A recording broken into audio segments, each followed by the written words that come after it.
Good afternoon to those of you on the East Coast.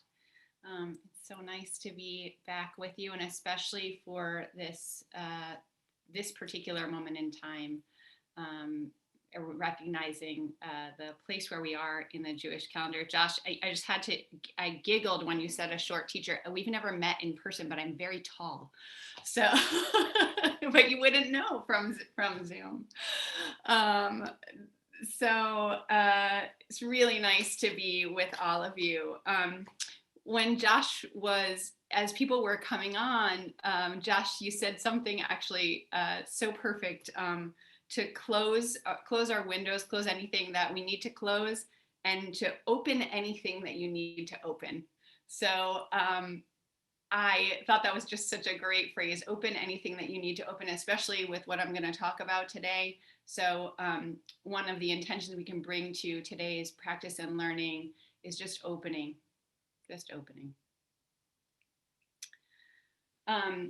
So as we observe this first week of the Shofar Project, we are concentrating on this idea of Shemitah as it relates to release. And I'm actually not going to do a deep dive into that piece, except to say we are going to focus on this idea of release in general.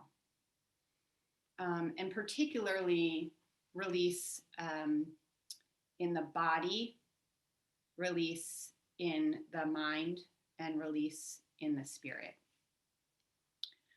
So I have been thinking over the past few weeks a lot about physical alignment. And I'm going to share with you why, because I'm hoping that it may resonate with some of you out there. So I am a regular yoga practitioner. So part of my, 3-4 days a week is thinking about alignment in terms of the asanas, in terms of the yoga poses that I do as a part of my personal practice. So it's something that I'm thinking about on the regular.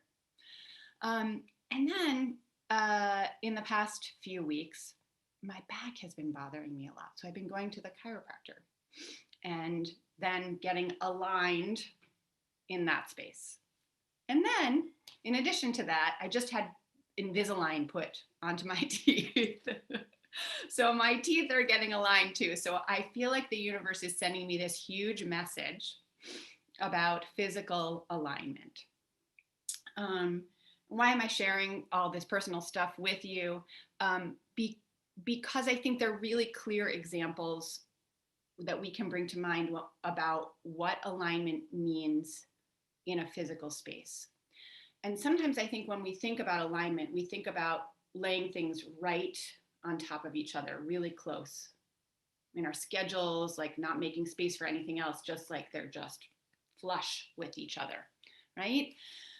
But actually, in the examples that I gave you about this physical alignment, what those things are about is actually making space, really stretching apart and creating an openness, if you will. I mean, even in something so like absolutely tangible as our teeth, if you've ever had braces, that putting them back in alignment is actually making for space in many cases, or making for the right amount of space. So as we sit today, I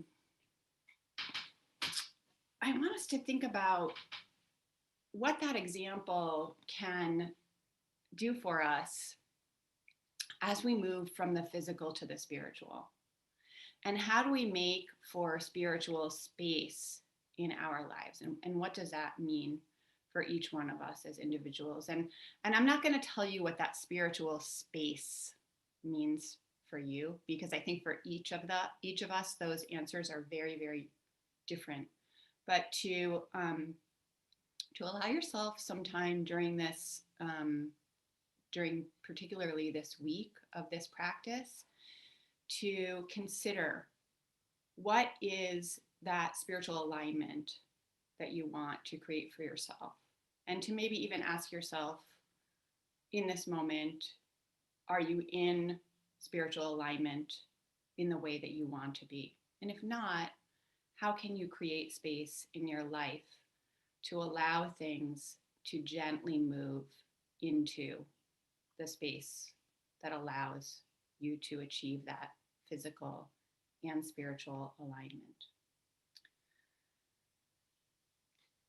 So what I want to do is start our practice, our sitting practice today, with a bit of physical alignment practice, and we're going to do this in two ways. And I'm actually going to ask you for the first part of our practice to stand up for just a moment. So I'm going to adjust my screen so you can see my face as we stand up. We're just going to do this for a little bit. Don't worry. So if you're able to stand, you can just come to your feet and place your feet hip distance apart. Great. And then if you can, just lift all your toes up in the air. And you'll notice that you're balancing on your heels and the big toe mound. And then you just let them fall. Let your toes fall back down. And then what I'm going to ask you to do is just lean forward a little bit. So your weight's coming forward. You don't have to move your feet at all. Just lean a little bit forward, just a teeny bit. And then lean a little bit back, not too far back. I don't want you to fall over. And then kind of move between that forward and back and see if you can find that middle place of absolute balance. And when you do, just take a nice breath in there. And then we're going to do the same thing, moving from side to side, just like a millimeter or two to one side and to the other. And then noticing maybe you were putting more pressure on one side than the other, and finding that place of center, of balance.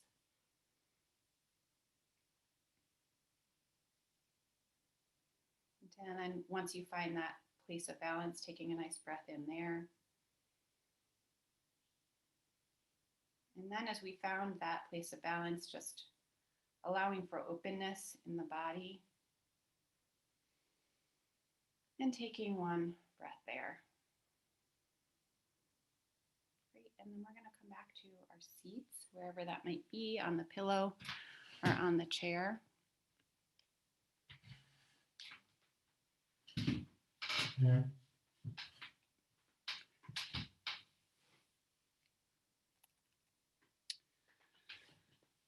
Okay, so once you've settled, we're going to do a very similar practice to what we just did in terms of finding balance here. And I'm already shifting around to try and find my sit bones. So just take a moment to notice where your sit bones are, either on the cushion or on the chair. And in general, it's very common for us to have more weight on one sit bone than on the other. So just see if that's true for you in this moment. And if it is, you can adjust, see if you can adjust so that you have equal balance there. And then we're going to do the same thing of moving from front to back a little bit. And I notice that when I sit, I usually, especially when I'm in front of the computer, because I want to be with you, I tend to tilt forward a little bit. So we're going to just kind of move back and forward just a little bit and find that center balanced place.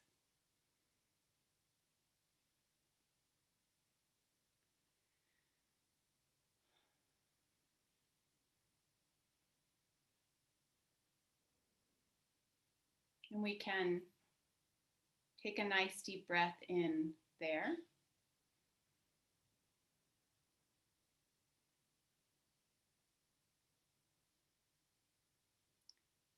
And now that we're in that center place, just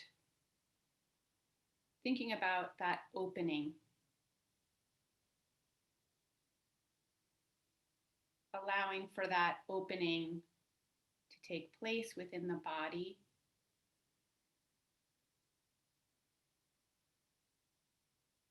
Bringing to mind actually the space that exists between each vertebra of the spine,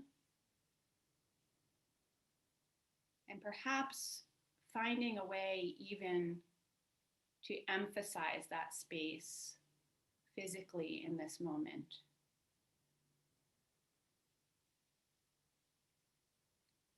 Now that the body is in alignment, allowing for more space, more openness to enter into this moment.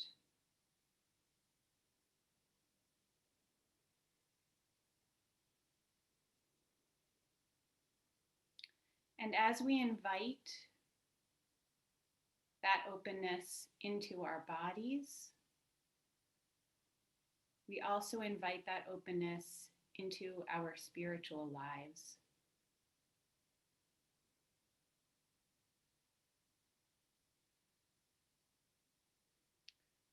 We're going to sit for a few minutes here. And when we're done, I'm going to bring us out of the sit with the sound of the shofar. I don't want it to surprise anyone. So just be aware that that's what will take us out of our sit.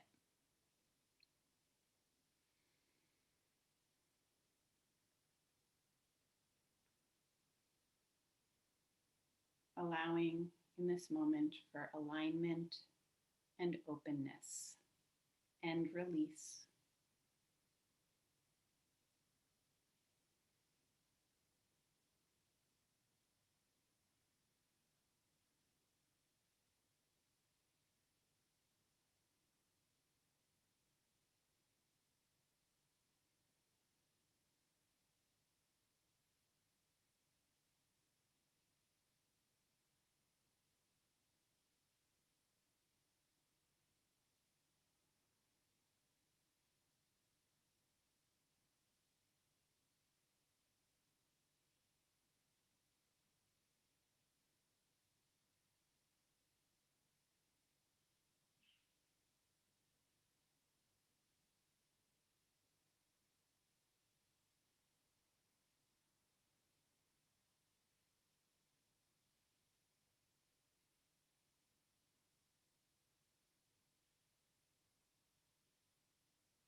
May the sound of the shofar call you into alignment in your physical self and cause you to notice where you can allow for that release, that opening to bring your soul into alignment as well.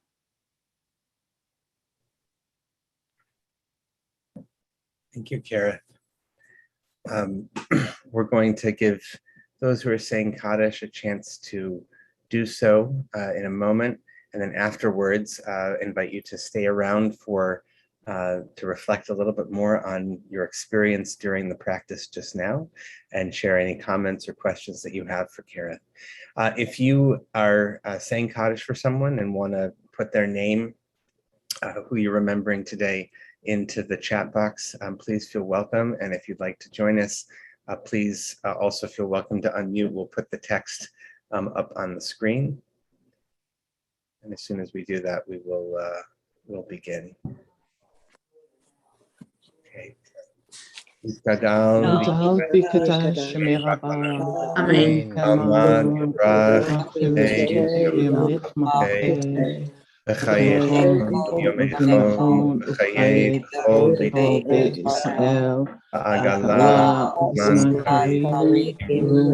Amen. Shmei Rabba Meome Omaya.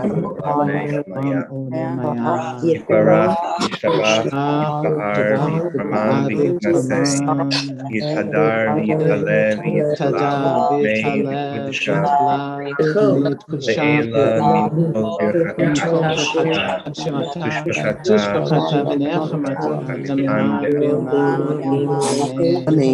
Amen. Shama, Rabba, Mishmaya, Chaim, Enu, Yisrael, Amen. Shalom,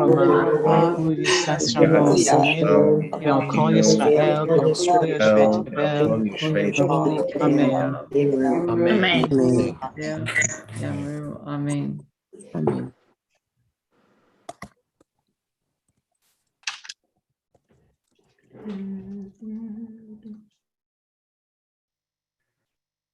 So thank you again to Kerith. If you're leaving now, we invite you to come back. We'll be here same bat time, same bat channel tomorrow at 12:30 Eastern, 9:30 Pacific, 11:30 here in the Central Time Zone or wherever you are.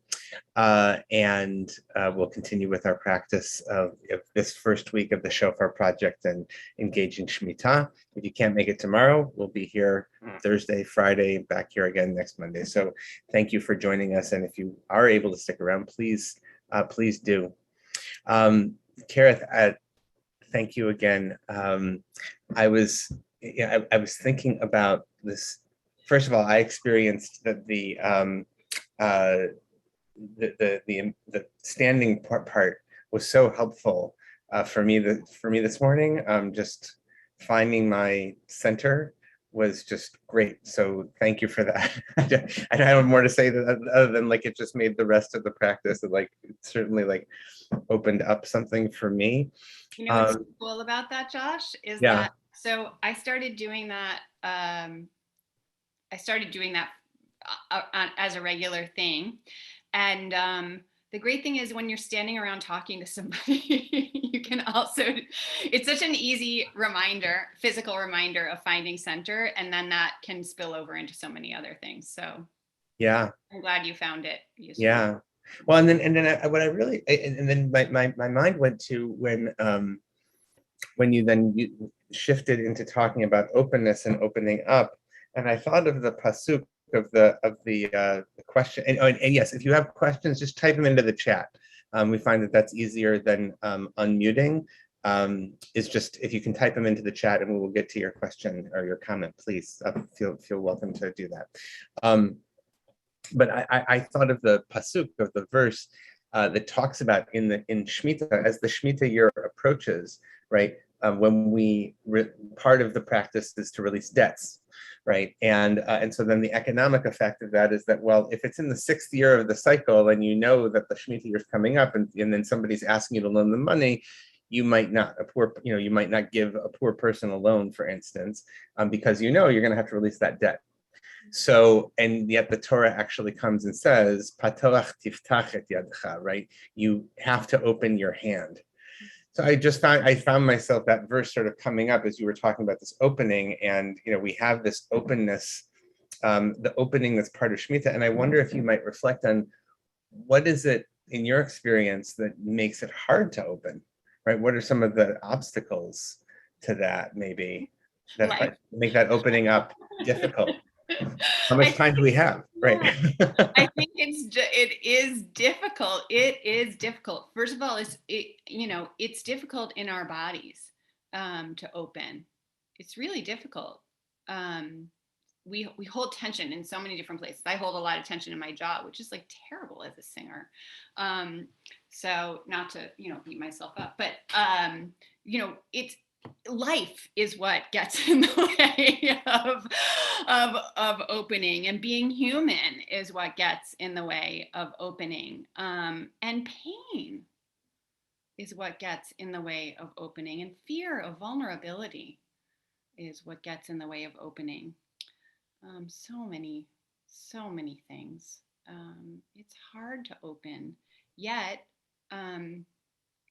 without creating that openness, we cut ourselves off, which I think is the opposite of tiftoach, right? It's like cutting off is just really the opposite of that, and we cut ourselves off from spiritual life, from emotional relationships without opening.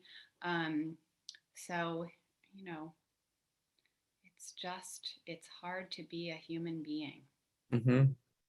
And yet, if we can just also, another, obviously a practice that, we teach is, just if we're able to raise awareness, allow those things to be, to be aware of them, and then just, and then say, oh, that's here. And then even just bringing awareness and naming it allows it to, we can kind of set it aside, and that itself creates some of that openness you're talking about. There's a number of questions that have come in.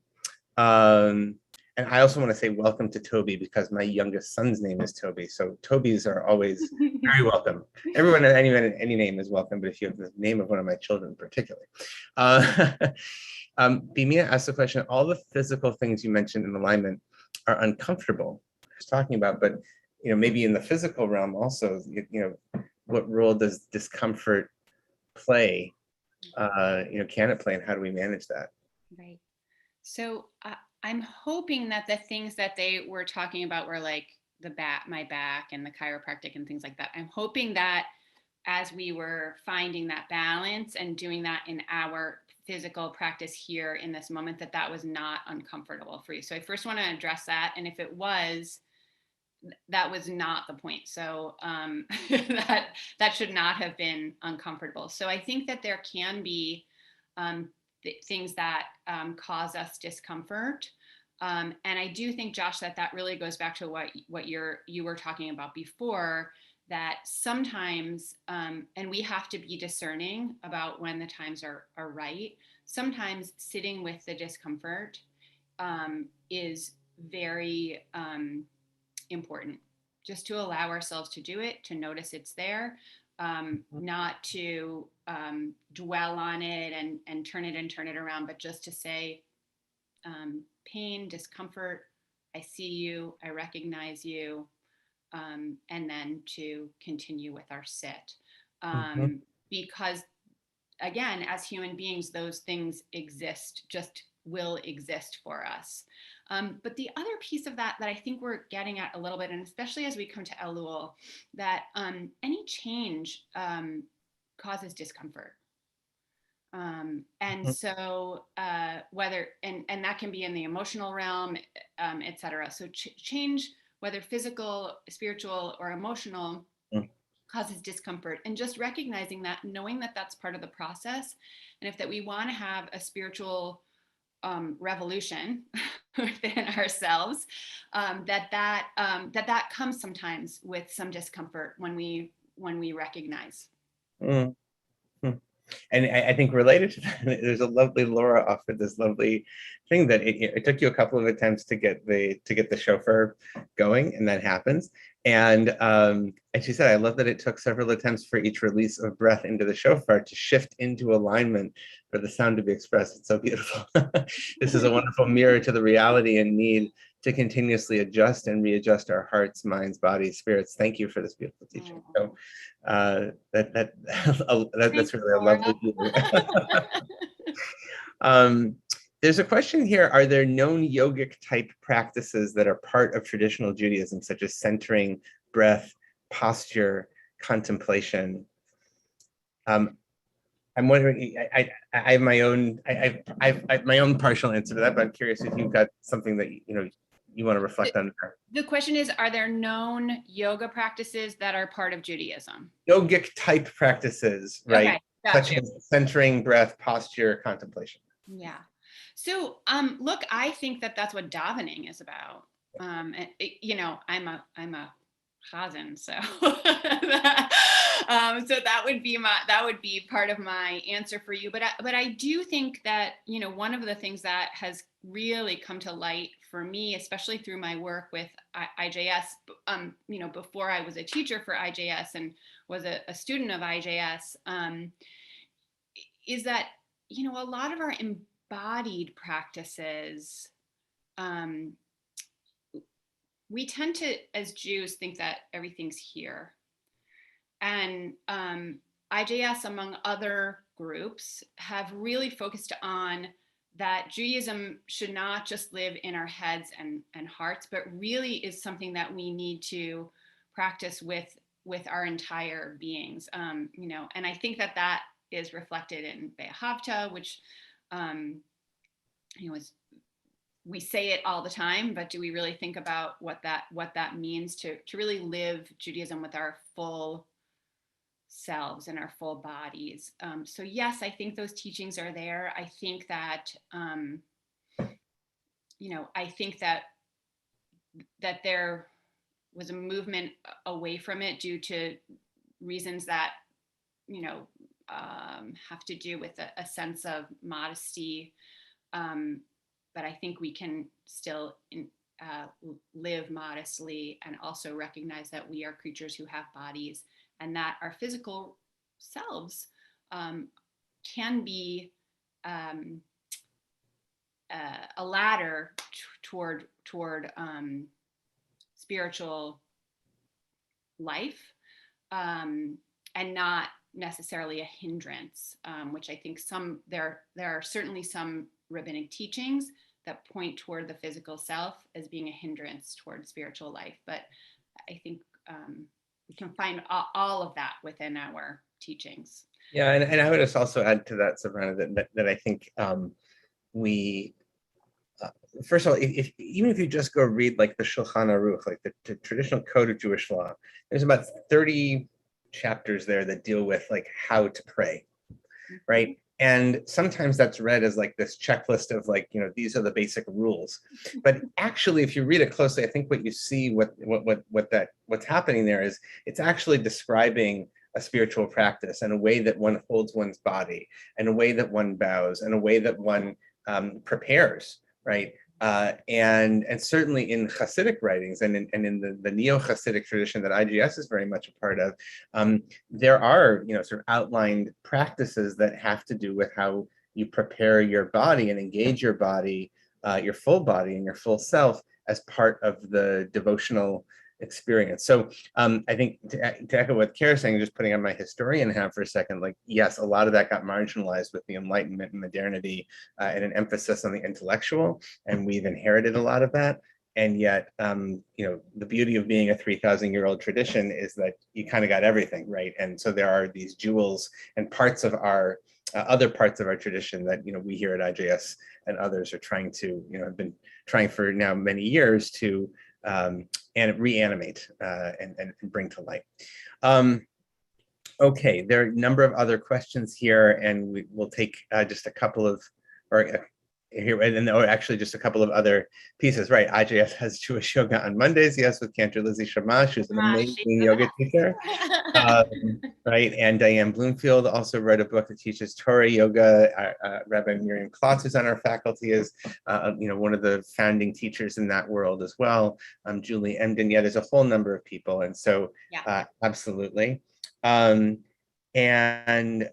And then I think also there was just this comment. I appreciated the invitation to wonder what spaces we can open in ourselves to move into alignment.